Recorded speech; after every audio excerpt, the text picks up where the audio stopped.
Bonjour, aujourd'hui je vais vous raconter comment j'ai été bloqué dans la mer Baltique en 1997 par les glaces. J'étais à bord d'un cargo russe qui était parti de Saint-Pétersbourg et qui allait au Havre. Nous avons été bloqués environ une semaine. Nous étions donc à bord de ce cargo qui transportait à ce moment-là de l'uranium 235.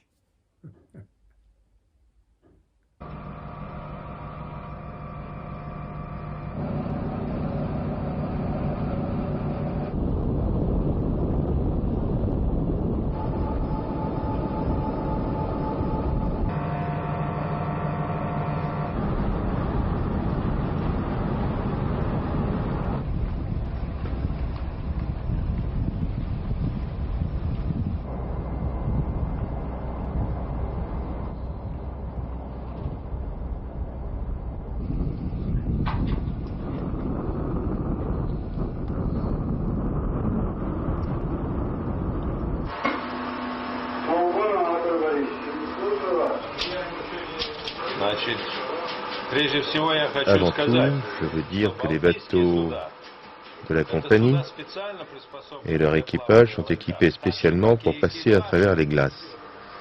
Et pour nous, c'est vraiment pas un problème. L'organisation du travail, c'est cela qui compte. Nous étions en 1997. La mer Baltique, à ce moment-là, était complètement gelée. C'est beaucoup moins le cas actuellement.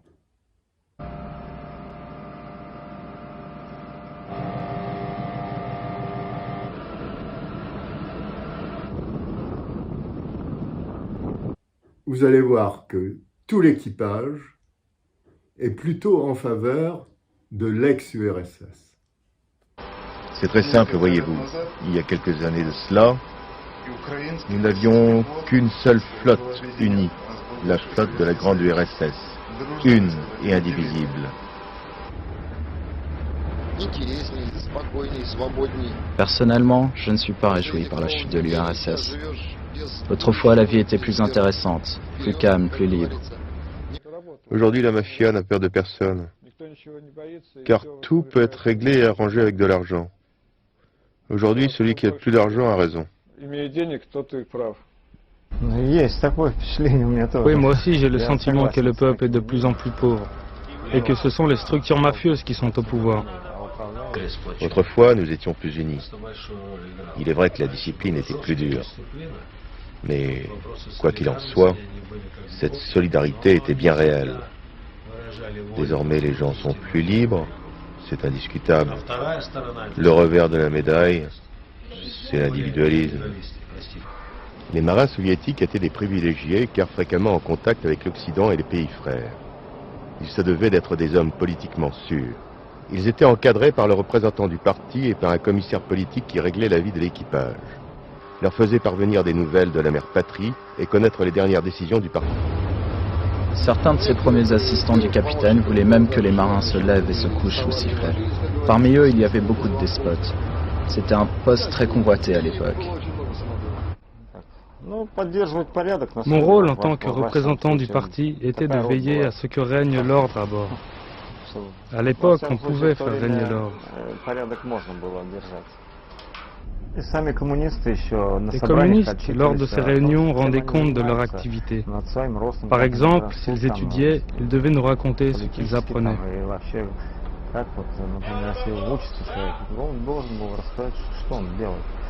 Avant de commencer son discours, le communiste se levait et disait « Voilà, camarades communistes, j'ai commis une erreur d'appréciation. Ou bien il disait « J'ai eu tort de me comporter ainsi ».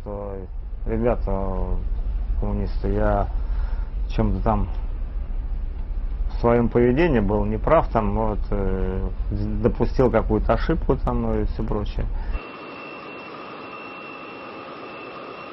Alors, donc, parti de Saint-Pétersbourg, nous étions 3, une traductrice, une réalisatrice qui était une de mes amies, et moi-même.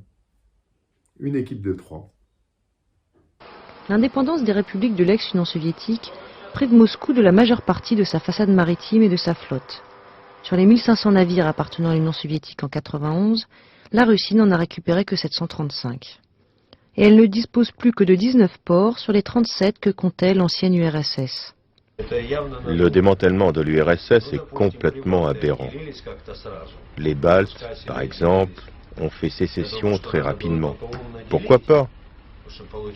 Mais il aurait fallu le faire de manière rationnelle.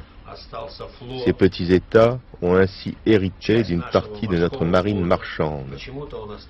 De même, l'URSS avait construit un très grand port à Tallinn en Estonie. Cela représente un investissement énorme, financé non pas par l'Estonie, mais par l'ensemble de l'URSS. Or, ce port appartient désormais à la seule Estonie. Je considère qu'il s'agit d'une injustice flagrante. Au Metz, une télévision, et sur cette télévision, des images de la Tchétchénie. La Tchétchénie au moment de Helsinki, c'est la déroute russe. À ce moment-là, il y a Boris Helsinki qui est au pouvoir. Il ne fait rien, il laisse la Russie se faire dépecer par le monde entier. En plus, Boris Helsinki est la risée des Russes et des Occidentaux, les Occidentaux qui le montrent comme un alcoolique invétéré, ce qu'il est d'ailleurs. Il faut d'abord changer de gouvernement, c'est mon opinion personnelle, et changer de président. Pour les présidentielles, je ferai confiance à Yavlinsky. Pour l'instant, je ne vois pas de candidat. Ну, нормально. Вот я бы Явлинскому бы доверил, например, президентство. Personnellement, je votais pour les communistes. Je pense que les communistes actuels sont très différents de ceux qui gouvernaient avant. Si l'on ne tient pas compte des communistes du courant stalinien, peu nombreux, qui ont vécu à cette époque-là, et qui rêvent d'un retour à cet état des choses, qui en rêvent jour et nuit. Портретом Сталина и спят и живут, и ничего другого не видят и мечтают, когда те времена сохранятся.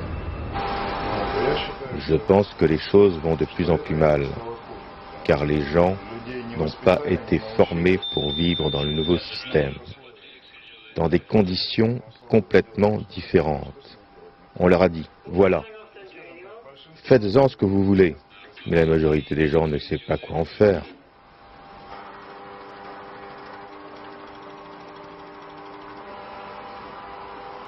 Мы находимся на второй позиции по привилегированности заводских порт, скажем.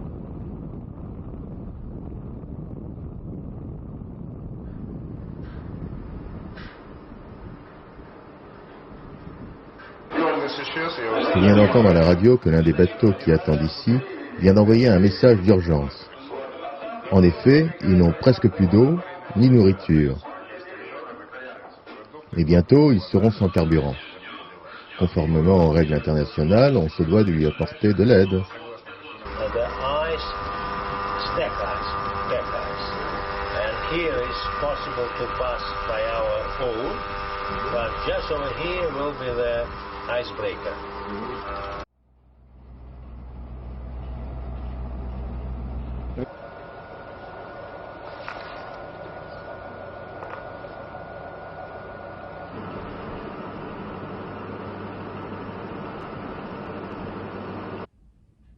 Bon, eh bien écoutez, j'espère que vous avez aimé ce récit. À très bientôt sur ma chaîne. Et n'oubliez pas le pouce et abonnez-vous. Allez, au revoir.